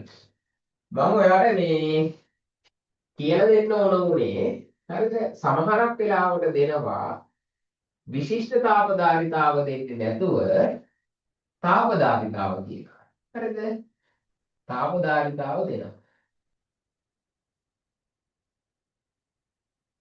හරිද? ස්කන්ධය දෙන්නේ නැහැ ඒකට. හරිද? ස්කන්ධය දෙන්නේ නැහැ. අපිට මොකක් හරි ලෝහයක් හරි. මෙයාගේ දෙනවා තාපධාරිතාව. තාපධාරිතාව දෙන්නේ විශිෂ්ට තාපධාරිතාව නෙවෙයි. තාපධාරිතාව දෙනවා මෙහෙම දෙන්නේ. අපි මම ගන්නකො 500යි ජූල් කෙල්විනය. හරි. බලන්න. දැන් තාපධාරිතාව කියන්නේ එතකොට අපි ස්කන්ධය හිතන්නේ නැහැ. මෙන්න මේ දීලා තියෙන එකේ උෂ්ණත්වය කෙල්විනයකින් ඉහළ නංවන්න ජූල් 500ක් ඕනේ. දැන් ගොඩක් කට්ටිය මොකද කරන්නේ? Q සමාන mc θ දාදා හදනවා. ඊට පස්සේ දැන් කවුරුදකට ඕක ඇවිල්ලා තිබ්බ තාපධාරිතාව දීලා. විශේෂ තාපධාරිතාව නෙවෙයි. හැමෝම හිතනවා මොකද ස්කන්ධය දීලා නැහැ. අපිට මේ ගාන හදන්න බෑ. මොකද හැමෝම පුරේ Q සමාන mc θ දාලා හදන්න. හරි. අපි හිතමු මෙයාව සෙල්සියස් අංශක 30කින් ඉහළ නංවන්න. 30කින් ඉහළ නංවන්න. හරි. එතකොට ඔයා මේකේ තාප ප්‍රමාණය හොයන්න පුළුවන් Q සමානයි c θ. c කියන්නේ මෙතන කැපිටල් C. එතකොට කැපිටල් C කියලා කියන්නේ විශිෂ්ට තාපධාරිතාව නෙමෙයි මොකක්ද තාපධාරිතාව. එතකොට මේ තාපධාරිතාව කරකන්නේ මෙන්න මේ වස්තුවට අදාළ. හරිද? හරි. කීයද එතකොට 500යි ජූල් කෙල්විනයක. හරිද? එතකොට θ අපිට උෂ්ණත්වය ලෙස කීයද? කෙල්වින් 30යි. දැන් අරකට වඩා ඇත්තටම මේක ලේසි. කෙලින්ම තාපධාරිතාව දුන්නා කියලා කියන්නේ යාගේ උෂ්ණත්වය කෙල්විනයකින් ඉහළ නංවන්න අවශ්‍ය තාප ප්‍රමාණය දෙක. එතකොට කෙලින්ම වැඩි කරලා ගන්න පුළුවන්. දැන් බලන්න අර මම හැම වෙලේම කියන්නේ ඒකකත් එක්ක යන එක්කෙනෙක්ට තේරෙනවා. මෙතන කෙල්විනේට ජූල් නේ කෙල්වින්ට කෙල්වින් කැපිලා අන්තිමට ජූල් වලින් උත්තරේ එනවා. හරිද?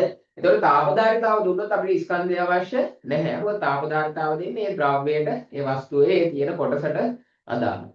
හරිද? එතකොට විශිෂ්ට තාපදාරිතාව තමයි විශිෂ්ට කියන වචනේත් එක්ක තමයි එන්නේ මොකද්ද? එයා කාට අදාළවද? මේ කිලෝග්‍රෑම් එකකට අදාළව. හරිද? එතකොට ඒකත් කල්පනාවෙන් හදන්න. අපි අර කලින් හැදුවට ගුප්ත තාපය කියන්නේ මොකද්ද කියලා. ගුප්ත තාපයක් කියලා කියන්නේ ආ උෂ්ණත්වය වැඩි වෙන්නේ නැහැ. අපි හිතමු සෙල්සියස් අංශක 100 ජලය තියෙනවා. එයා 100ම මොනවා බවටපත් වෙනවද? මේ ජලය මේ උමාලේ උෂ්ණත්වය පොඩ්ඩක්වත් වැඩි වෙලා නැහැ. හැබැයි මෙයා මාන තාප ප්‍රමාණයක් අරගෙන. හරිද? එතකොට මේ තාප ප්‍රමාණයට අපි කියනවා මොන තාපයක්ද? ගුප්ත තාපය. එතකොට දැන් මේක ජලය උමාලය වෙන්නනේ, වාෂ්ප වෙන්නනේ. අපි ඒකට කියනවා වාෂ්පීකරණේ. මොකද්ද? ගුප්ත තාපය. එතකොට ඒක කිලෝ එකකට සැලකුවොත් එහෙම කිලෝ එකකට සැලකුවොත් එතෙන්ටත් කියනවා වාෂ්පීකරණේ. මොකද්ද? විශිෂ්ට ගුප්ත තාපය. එතකොට මේ විශිෂ්ට වචනේ දාලා තියෙන්නේ ඇත්තටම කිලෝ එකකට සලකලා. හරිද? හරි. ඒ ටිකත් වැදගත් කොටස් ටිකක් ඈ.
හරි. මේ වගේ ගන්න අපි පන්තියේදී කරා. හරිද? ඒ වලට මම ආයෙ කරන්නේ ඔයාලට විභාගයට කලින් ওই පළමු අයනීකරණ ශක්තියයි විද්‍යුත් ඍණතාවයයි දෙකම එකට මතක් කරන්න ඕනේ හින්දා.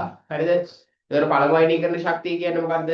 වායුමය අවස්ථාවෙන් මූලද්‍රව්‍ය පරමාණුවකින් ඉලෙක්ට්‍රෝනයක් ඉවත් කර වායුවේ ඒක ධන අයනයක් සෑදීමට සැපිය යුතු අවම ශක්තිය. හරිද? හරිද? දැන් අපි හිතමුකෝ මෙන්න මෙහෙම පළවෙනි කවචය ඔච්චරයි.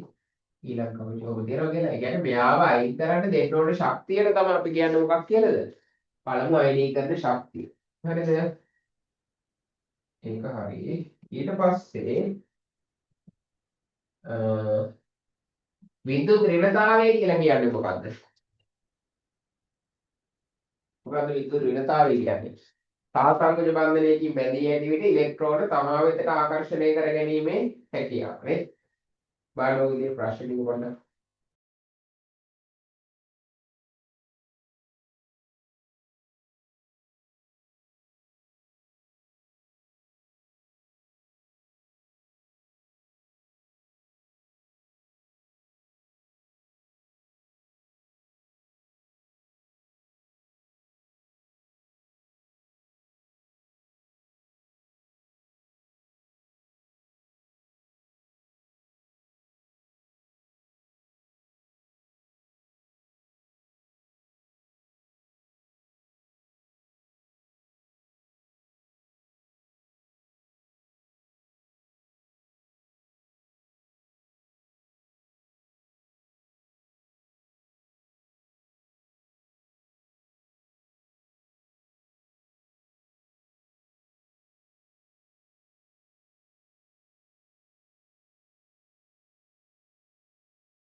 පළමු අයනීකරණ ශක්තිය මොකද්ද කියලා අහලා තියෙන්නේ.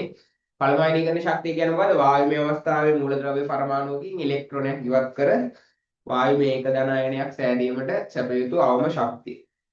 හරි. ඊට පස්සේ පළමු අයනීකරණ ශක්තියේ ඒකකේ කොහොමද අපි ශක්තියක් නෙනේ. ශක්තිය ජූල් වලින් වයින්නේ. එතකොට ටිකක් ලොකු ශක්තියක් හින්දා මොන ජූල්ද? කිලෝ ජූල් කොච්චරකටද අපි සලකන්නේ? මවුලයට. මේ මවුලයට කිලෝ ජූල්. ඒකකේ මොකද්ද මේකේ පළමු අයනීකරණ ශක්තිය ඒකකේ? මොකටද? මවුලයට කිලෝ ජූල්. නේ? හරි. ඊට පස්සේ අපි දන්නවා මේ විදුලිතතාවය නම් සලකන්නේ මොන පරිමාණයට අනුවද? පොලින් පරිමාණයට අනුව. හරි. පළමු අයනීකරණ ශක්තිය දීවිට පසු ඇතිවන ආරෝපණය මොකක්ද කියලා. ඉලෙක්ට්‍රෝනයක් දුන්නට පස්සේ එයා මොන ආරෝපණද? ධන ආරෝපණ. මේ සෝඩියම් ඉලෙක්ට්‍රෝනයක් පිට කරාට පස්සේ එයා මොකද වෙන්නේ? සෝඩියම් ධන අයනයක්. මේ ඉලෙක්ට්‍රෝන පිට කරාට පස්සේ ධන ආරෝපණ.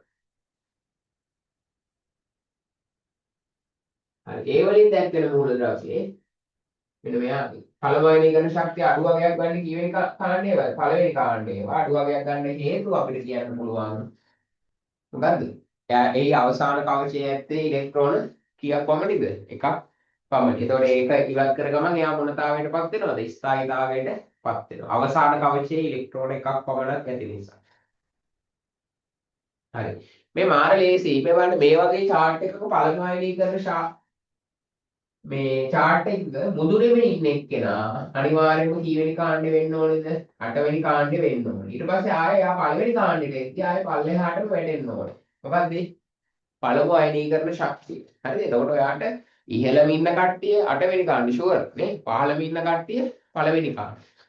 විද්‍යුත් ඍණතාවය ගත්තොත් එහෙම ඉහළම ඉන්න කට්ටිය 7 වෙනි කාණ්ඩේ. කීවෙනි කාණ්ඩේද? 7 වෙනි කාණ්ඩේ. 8 වෙනි කාණ්ඩේ නෙමෙයි. මතක තියාගන්න ඕනේ විද්‍යුත් ඍණතාවයට 8 වෙනි කාණ්ඩයක් අපි ගන්නෙ නැහැ. 7 ඊට පස්සේ එයා ආයෙ වැටෙද්දි පල්ලෙහාට කීවෙනි කාණ්ඩෙට වෙනවද? ආයෙ පළවෙනි කාණ්ඩෙට වැටෙනවා. ආයෙ පළවෙනි කාණ්ඩෙට වැටෙනවා. හරිනේ? හරි. ඒවා මතක තියෙන්න ඕනේ.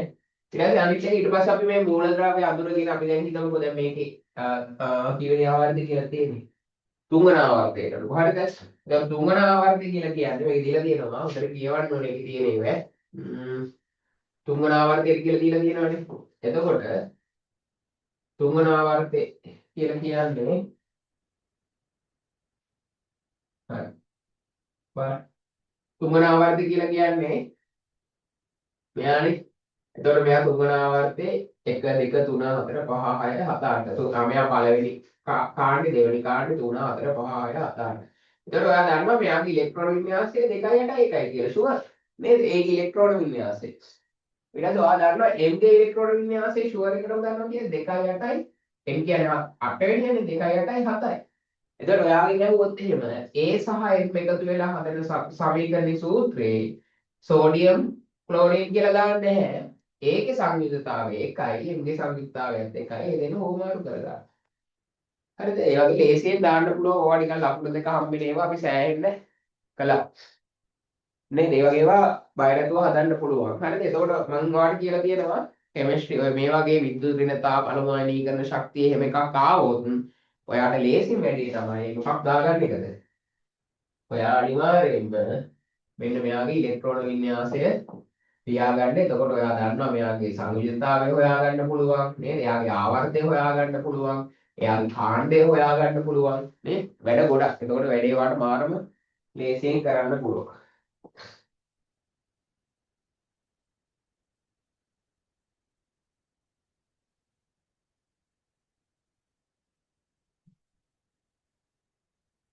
හරිද? අපි ඒක මට තව එකක් මොකක් හරි එකක් තිබ්බා.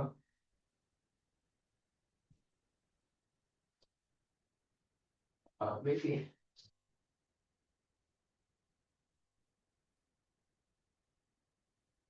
මම මේව කාරණේ කියනවා.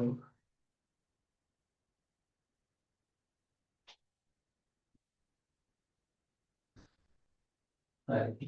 දැන් අපි හිතමු ග්‍රෑම් 200ක ග්‍රෑම් 200ක වස්තුවක් අපිට ඕන වෙනවා මීටර් 5ක් ඉහළට ඔසවාගෙන යන්න.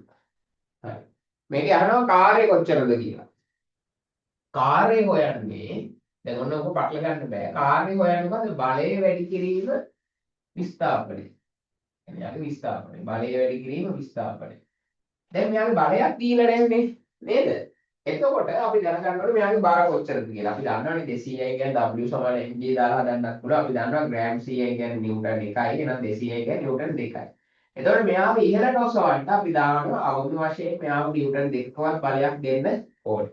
එතකොට අපිට බලයේ විදිහට නිව්ටන් 2 ගන්න පුළුවන්. ගුරුත්වයට එරෙහිව නිව්ටන් 2ක බලයක් මීටර් 20යි. එතකොට කාර්යය කියලා කියන්නේ මෙයාගේ කීයද? නිව්ටන් මීටර් 5යි නැත්නම් මේ 10යි නැත්නම් ජූල් 10යි. හරි. දැන් ඊට පස්සේ අපිට තියෙනවා ජවය නැත්නම් කාර්ය කිරීමේ ශීඝ්‍රතාවය. අපි හිතමු මේක කරන්නේ මෙයාට තප්පර 5ක් ගියා.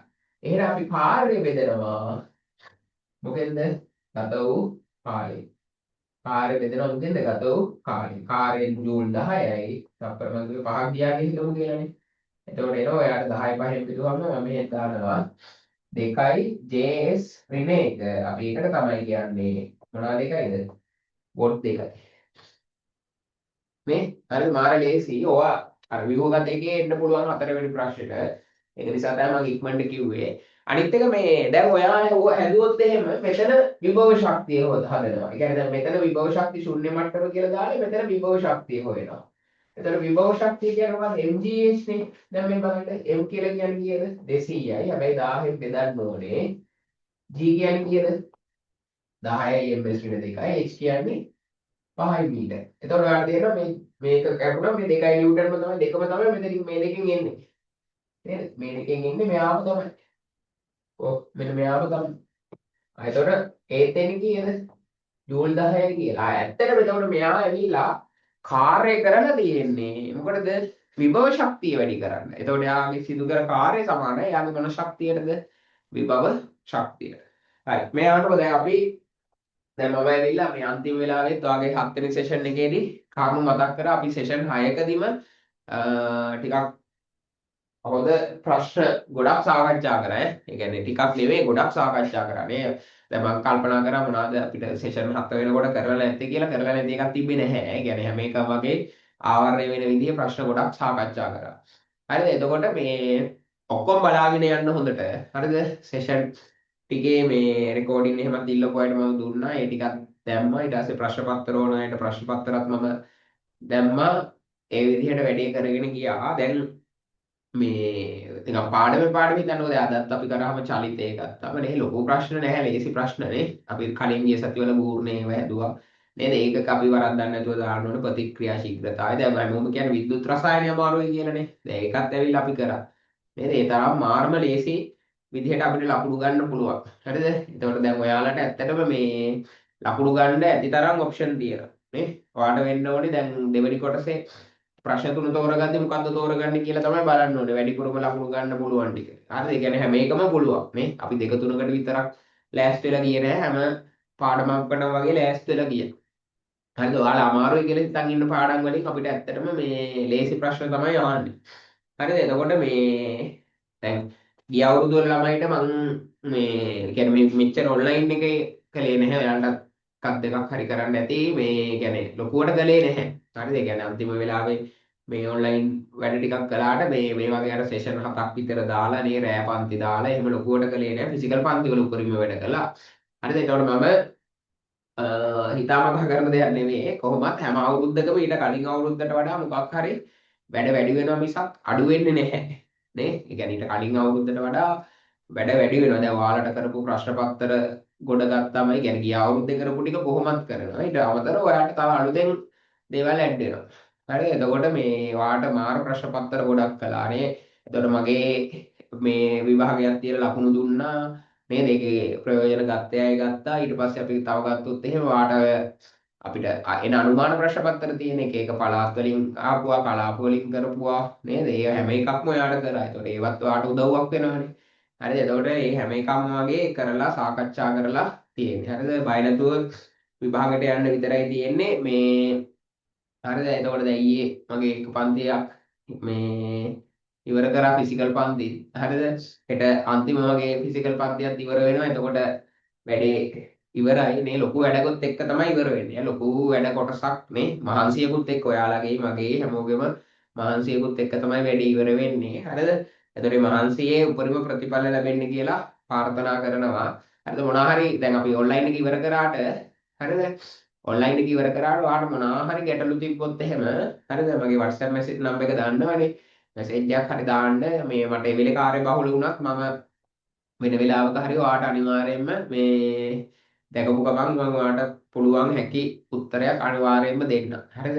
දැන් මේ දවස්වල ගොඩක් කට්ටිය දැන් මේ දවස්වලනේ රත් වෙලා තියෙන්නේ නේ. ඒ දවස්වල කොච්චර කිව්වත් රත්තුන් නැහැනේ. හරිද? දැන් කට්ටිය ටික රත් වෙලා වැඩ ටික කරගෙන යනවා. ඒක නිසා මේ ඔයාට හොඳම ප්‍රතිඵලයක් ගන්න අනිවාර්යයෙන්ම පුළුවන්. හරිද? අනිවාර්යයෙන්ම පුළුවන්. මොකද දැන් ඔයා මම මේ කියන මේ ටික අහන් ඉන්නවා කියලා කියන්නේ ඔයාට උනන්දුව තියෙනවනේ. නේද? නැත්තම් කට් කරලා දානවනේ. හරිද? එතකොට ඔයා දැන් මම කියන මේ ටික අහන් ඉන්නවා කියන්නේ නැත්තම් රෙකෝඩින් බලන කට්ටිය මේ ටිකත් අහන් ඉන්නවා කියන්නේ ඔයාට දැඩි ආසාවක් කැපවීමක් ඔයාගේ විභාගය වෙනුවෙන් තියෙන නිසානේ. හරිද? ඒක නිසා මේ අනිවාර්යෙන් පුළුවන්. හරිද? අර මැද රිසල්ට් හිතන්න එපා. හරිද? හැම වෙලේම උපරිම රිසල්ට් එක හිතන්න. මොකද අපි වැඩ කරේ ඒකකටත් එහා විදිහට අපි වැඩ කරලා තියෙන්නේ. දැන් ලකුණු 100 තියෙනවා නම් 100න් එක ලකුණක්වත් මික්ස් වෙන්නේ නැති විදිහට ඔයාට අවශ්‍ය දැනුම ලබා දීලා තියෙන්නේ. හරිද? ඒ කියන්නේ 75කට නෙවෙයි. හරිද? ඔයාගේ ලකුණු 100න් එක ලකුණක්වත් මිස් වෙන්නේ නැති විදිහට තමයි ඔයාට දැනුම දීලා තියෙන්නේ. ඒක නිසා එතකොට ඔයාගේ විභාගේ වෙලාවේ ලකුණක් දෙකක් වැරදෙන්න නේද? එහෙම වුණත් සෑහෙන ලොකු ලකුණු ප්‍රමාණයක් තියෙනවා. හරිද? ඒක නිසා 75ට නෙමෙයි අපි වැඩ කරලා තියෙන්නේ. අපි වැඩ කරලා තියෙන්නේ 100ට කියන එක හිතේ තියාගෙන ලියන්නේ. එතකොට ඔයාට ඔය 75 85 සීමාව කියන්නේ එච්චර ලොකු දෙයක් නෙවෙයි. හරිද? එහෙනම් මේ අපේ ඔන්ලයින් සෙෂන් 7 හරිද? 7 කළා මම කොහොම හරි අන්තිම මේ ජනවාරි කරන්න හිටියේ ඇත්තටම මේ ජනවාරි ෆිසිකල් පන්ති ඊට පස්සේ තාත්තත් එක්ක අමාරු වුණා. මම පොඩ්ඩක් අසනීප තත්ත්වයන් තිබ්බද අදත් පොඩ්ඩක් අසනීප තත්ත්වයෙන් ඉන්නේ. ඒ වුණාට කොහොම හරි හෙට පන්ති නතර කරන්න තියෙන ඊට කලින් සෙෂන් 7 පොරොන්දු වෙච්ච විදිහටම ඔයාලට කරා. එන හැමෝටම ජය වෙන්න කියලා ප්‍රාර්ථනා කරන. ඒ වගේම මේ හරිද? දැන් අපි මේ ගනුදෙනුව ඉවරයිනේ නේ. ඒ කියන්නේ අපි ඇවිල්ලා අර O level ගනුදෙනුව ඉවරයි. ඒ වුණාට මම හිතන්නේ මේ අපේ පන්තියේ තියෙන බැඳීම එහෙම නැති වෙන්නේ නැහැ නේ. හරිද? මේ හරිද? පන්තියේ තියෙන බැඳීම නැති වෙන්නේ නැහැ. ඒක නිසා හැමෝම හොඳට වැඩ කරන්න. ඔයා රිසල්ට් කියද්දී ඔයා වගේම මම ගොඩක් සතුටු වෙනවා. ඔයාගේ විභාගෙ ලියද්දී මටත් මේ දැනෙනවා මගේ ළමයි සෙට් එක ලියයි. ඔයාගේ පේපරේ දකින්නකම් මටත් ඉවසිල්ලක් නැහැ මේ පාර විභාගේ. හරිද? හරි. එහෙනම් ජය වේවා. හොඳටම වැඩේ ගොඩ දාලා තියන්න. මම හැම වෙලේම මේ ආශිර්වාද කරගෙන ඔයාගේ ළඟින්ම ඉන්නවා. හරිනේ? හරි එහෙනම් ආයුබෝවන්. ජය වේවා හැමෝටම. හරි.